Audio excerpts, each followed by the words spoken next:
Hi everyone, Gene here. Before we jump into today's show, I have a really awesome announcement that I've been teasing the last couple of weeks. The Tapping Q&A podcast can now be accessed directly on those home devices that are made by Amazon. And if I say the name of that particular device and you are listening to this on a speaker and you happen to have one of those devices at home, it's going to set it off. Before, you could listen to the Tapping Q&A podcast using the tune-in skill, which just gave you access to all of them, but there wasn't a great deal of control. Now that we have this skill set up, if you have one of these devices, not only can you play the podcast just by saying a few commands, if you stop the podcast, when you come back, it will put you at the exact same spot in the podcast so that you can just continue, again, with a few voice commands. You can also fast forward, go backwards to re-listen to something, jump to episodes by number. And so I have created a very special video that shows you how to set this up if you have one of those Amazon home devices by going to tappingqa.com/ALEXA. That's tappingqa.com/ALEXA. And I will not say the name of that device because it will start playing right now. I hope you enjoyed today's show. This is Gene Monterastelli. Welcome to the Tapping Q&A podcast, recorded live to tape from Williamsburg in Brooklyn. This is episode 310, originally aired March 21st, 2018. Hi everyone, I hope this finds you well wherever you are and whatever time of day you get a chance to listen to this. Thanks for spending a little time with me today. Today we're going to talk about using profanity and swearing while you are tapping and why that might actually be a good idea. Before we do that, I just wanted to send a big thank you and shout out to Autumn. Autumn is the most recent supporter of the Tapping Q&A podcast. If you would like to support the podcast as well so we can continue to grow it and expand our services, all you need to do is go to tappingqa.com/support. So I have always been under the impression that using profanity while tapping was actually a good idea. And basically it would happen like this. I would be having a client session and the client is talking about something that is really difficult, something that is really hard. And as they're describing their emotion, they might use a swear word or two. And typically what happens is the instant that swear word would come out of their mouth, they would immediately apologize as if I was going to be offended by this word. And I would let them know it was okay. And then I would actually say, if that is the emotional state that you are in, and that vocabulary is what makes the most sense for you right now, then you probably should be swearing because that's going to help you tune into the emotion most accurately. Now, I was guessing about that. I didn't know if it was actually true or not, but that was my instinct and that was my inclination. In the last couple of weeks, I encountered the work of Emma Byrne, and she has recently written a book called Swearing is Good for You: The Amazing Science of Bad Language.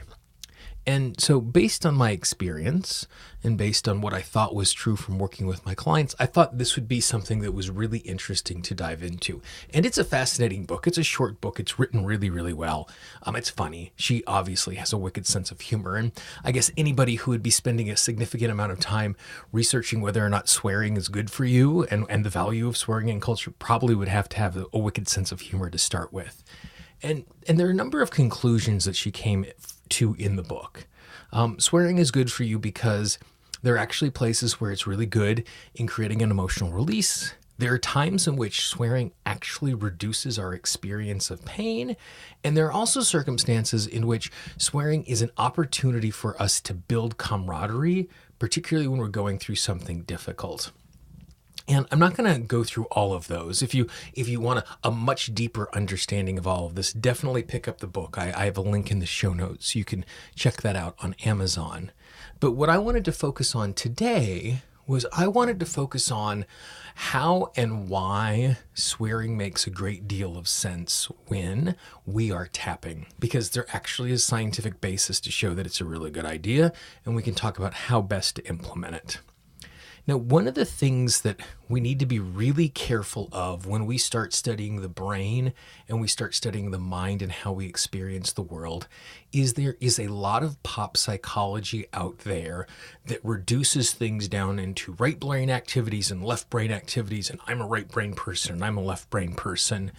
And oftentimes those are a very significant, dramatic oversimplification.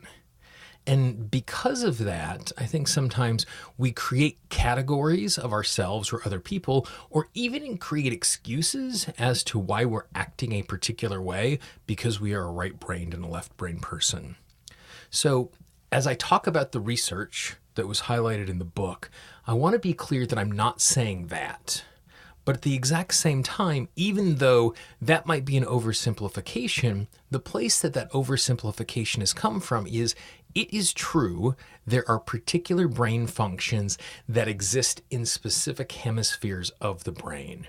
That there are things that only or mostly happen in the right hemisphere and things that only and mostly happen in the left hemisphere.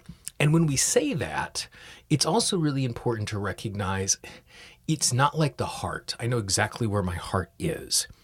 In the brain, even though there are specialized parts, those specialized parts aren't in the exact same spot. So much so that when they are doing brain surgery, oftentimes they keep people conscious because our brain doesn't actually feel any pain. And as they are working with the brain and the patient, they're making sure they're going to the right spot in the brain based on the feedback from the patient, not just the place that we think it is, because it's not in this exact spot.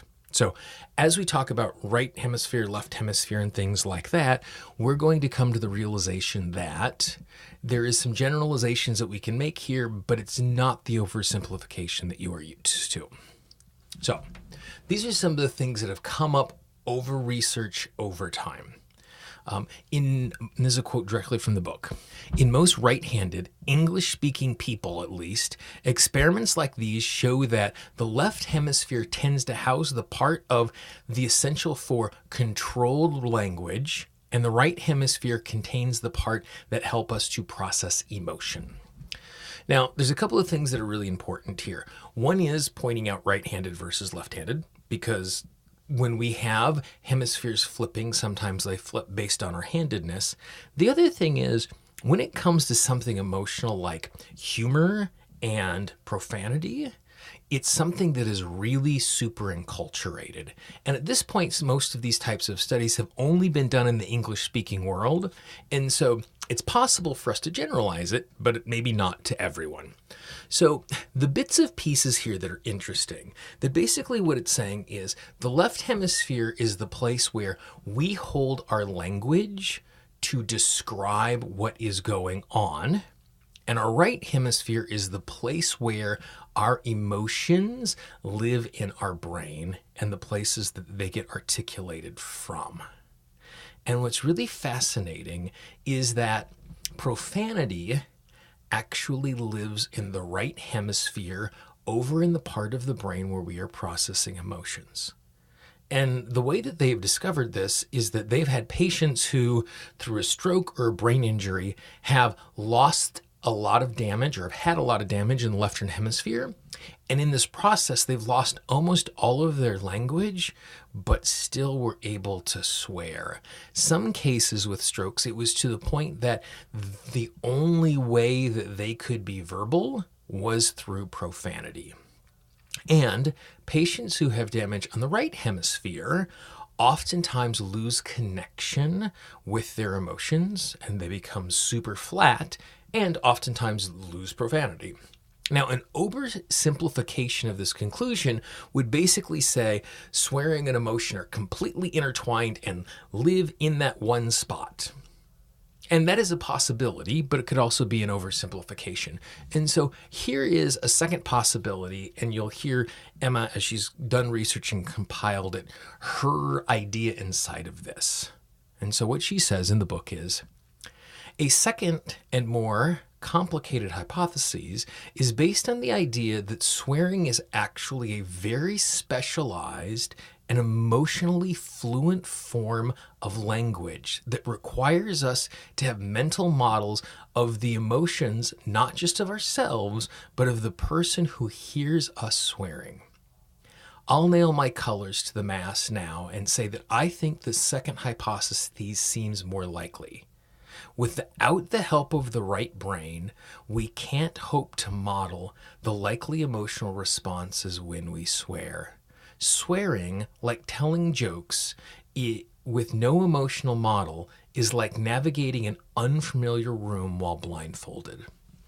So what she's saying here is that even though a huge chunk of this experience exists over on one hemisphere, the brain is really complicated. And when we have an emotional experience, we are having to, particularly like in the work that we do when we're tapping, we're in a circumstance where we're experiencing something and then we're giving vocabulary to it. And so we're switching between one hemisphere and the other, and our ability to understand, feel, and communicate our emotions. That whole experience requires both parts of the brain.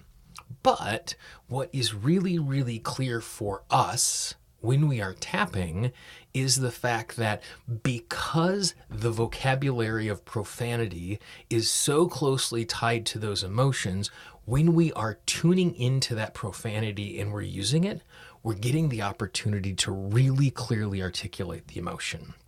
And as we know, when we are tapping, the thing that is really important is for us to have a really clear understanding and to tune in as clearly as possible to what we are experiencing. That's the reason why we try and describe what we are feeling with words while we are tapping. The words themselves aren't magical, but they're giving us the opportunity to tune in. So again, we're taking this experience that exists mostly in one hemisphere, and we're giving it language that exists in the other hemisphere so we can experience it and be in tune with it more fully. And one of the ways that we're able to do that more clearly is through profanity. And so all of that is to say, one, you have permission to swear when you are tapping, and two, if profanity, particularly if you don't use it a lot, it's going to carry a lot of emotional heft, which is going to help you to tune in more clearly to what's going on. And so it's almost as if the less that you swear, the more power that swearing is going to have when you are tapping and to help you tune in. So that's the first part that's really important when we look at it from when we are tapping. The other thing that's important to recognize when they were doing this stuff is they found that when people were going through something really difficult, and the first study they used was they were dealing with men who were going through the experience of testicular cancer.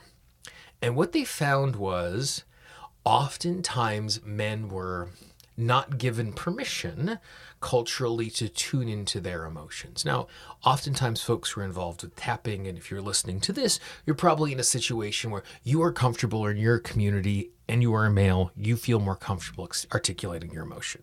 But not all men are in that circumstance.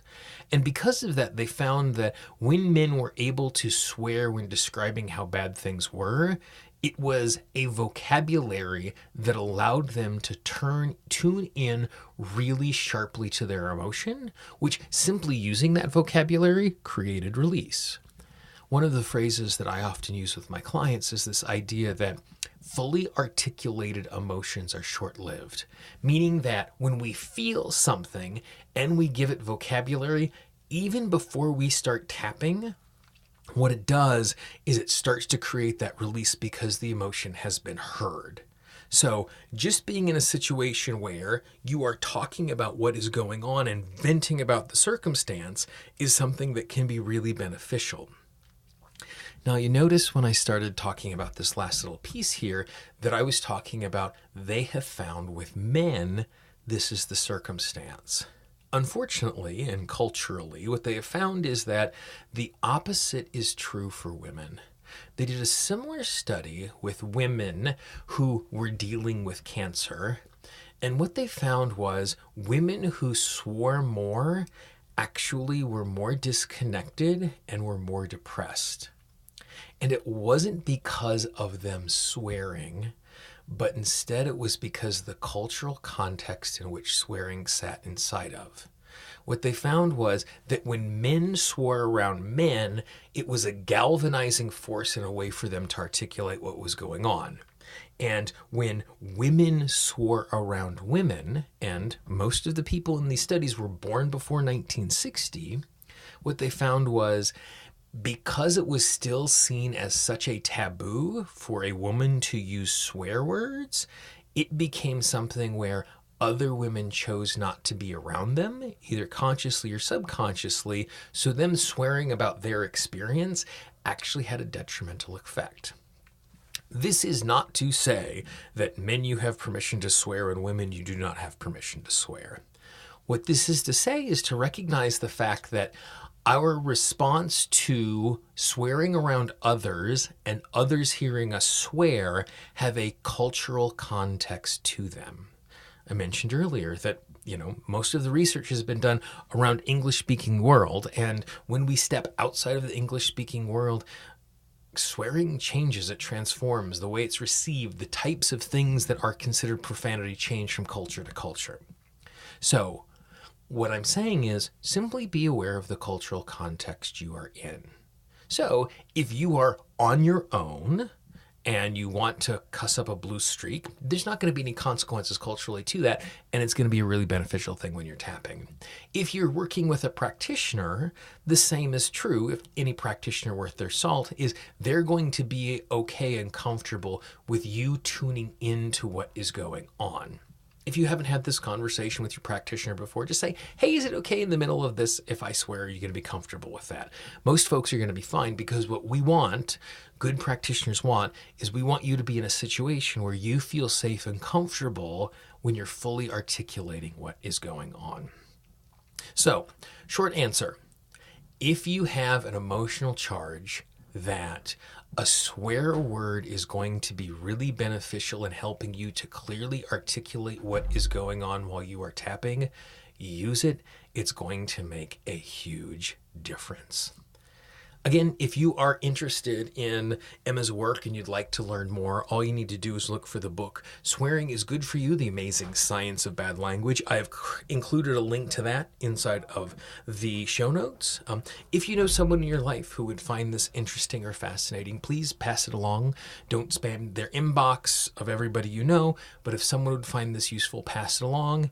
If you have a topic that you would like to see us cover at some point in the future, or something you'd like us to tap along to, or someone you'd like me to interview, please let me know. I can always be reached at Gene, Gene, at tappingqna.com. On the website, click on the contact link in the Tapping Q&A app.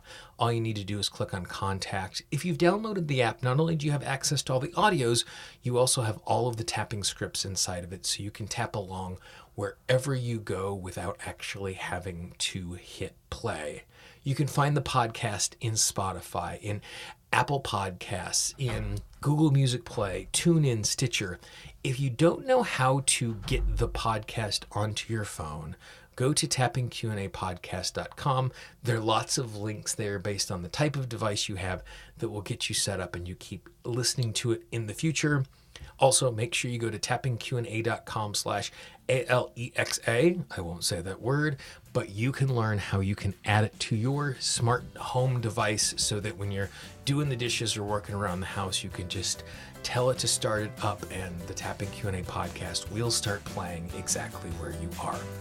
For the Tapping Q&A podcast, this is Gene Monterastelli. I hope you have a great day, and I will talk to you real soon. Bye-bye. The Tapping Q&A podcast is copyright Gene Monterastelli, Tapping Q&A 2016. All views expressed by guests are those of the guests and not necessarily of Gene Monterastelli or Tapping Q&A.